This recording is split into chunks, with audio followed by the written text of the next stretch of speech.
Let me tell you a story that's so wild, so downright absurd, you might just think I made it up sitting here by this old wood stove.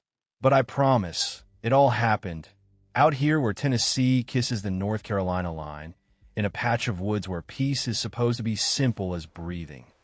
It started with a poker game and some bourbon, but ended with gunfire in the night, FBI at my cabin, and a lesson I won't soon forget about the lengths people will go to for power, or just to feel in control. I go by Travis Grant, 52 years old, Army Special Forces retired, and these days I teach folks how to keep themselves safe, how to shoot straight, and how to read a man's intentions from the set of his jaw. I came out here after 26 years in uniform, looking for nothing but quiet. Bought 5 acres of hardwoods, built my cabin with my own hands, solar panels up top, well water, a propane backup, the whole thing stocked like Noah's Ark in case the world fell apart. No neighbors in shouting distance. No traffic. No HOA telling me my porch swings the wrong color. Just the coyotes and the wind. Most months, I host what we call The Gathering, 6 old friend from my service days. Freddie, who used to be a deputy U.S. Marshal. Milo, the craziest spotter you ever met. Now a wilderness medic. Ben, bionic knee and a laugh that'll shake the cabin. Isaac, combat doctor turned therapist. Jason, who went from ranger to lawyer. And Luis, wildland fire crew down in the Smokies. We grill steaks, play poker, smoke cigars, tell stories, and sometimes we cry, but mostly we just remember when our bones didn't creak. For a while, life was perfect. Then came Karen Bell. I should have known she was trouble the minute I saw her. Mid-50s, platinum bob, pearl earrings, even out jogging, and a face that looked like she'd rather be somewhere else. President of the Forest Peak HOA, which sounded like a punchline to a bad joke. Their development had started creeping up the mountain.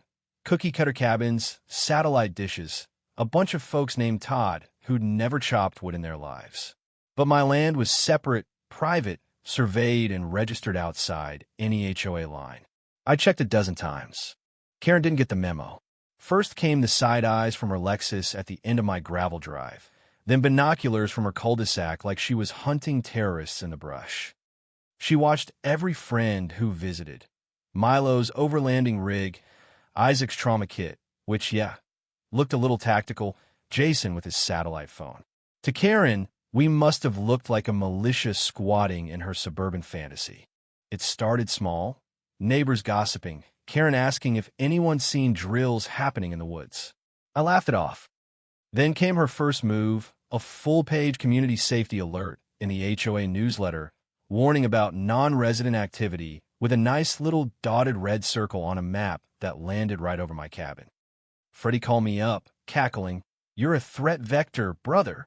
Should I get hazard pay for visiting next week?" But while I was laughing, Karen was busy. She called a special HOA meeting, recruited Pete, a mall cop with a chip on his shoulder, Joel, a wannabe Rambo, and her 17-year-old nephew Brett, acne-faced and not old enough for a hunting license. They called themselves the Emergency Security Task Force. If it wasn't so ridiculous, it'd be scary. Pretty soon, Karen was wearing a reflective vest, pacing her street, barking into her Bluetooth like she was running the DHS. She filed public requests at the county clerk, trying to dig up anything tying my land to her HOA. Then, she tried to amend my zoning overlay, real bureaucratic chess. Next thing I knew, my friends were getting tagged on the Forest Peak neighborhood app as suspicious males, and Karen was in town buying bear mace and camo vests, one in pink. It all came to a head one night during our gathering.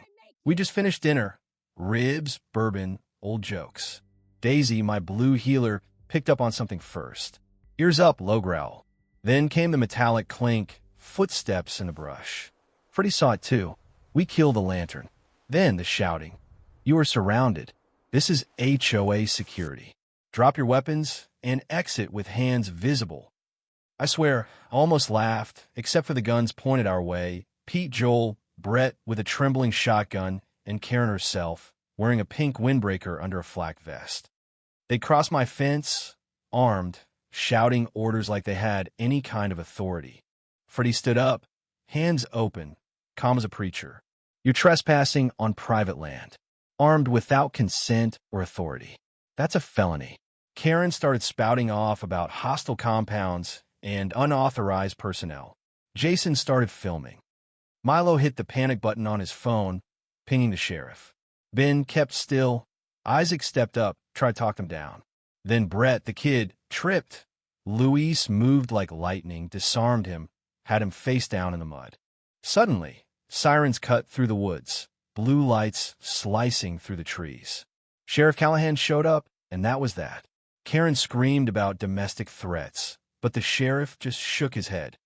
Back at the station, she ranted about terrorists in the woods and midnight war feasts, swear to God, said we were unregulated and unwatched, as if privacy itself was the threat. Jason, cool as ever, flipped through the proof.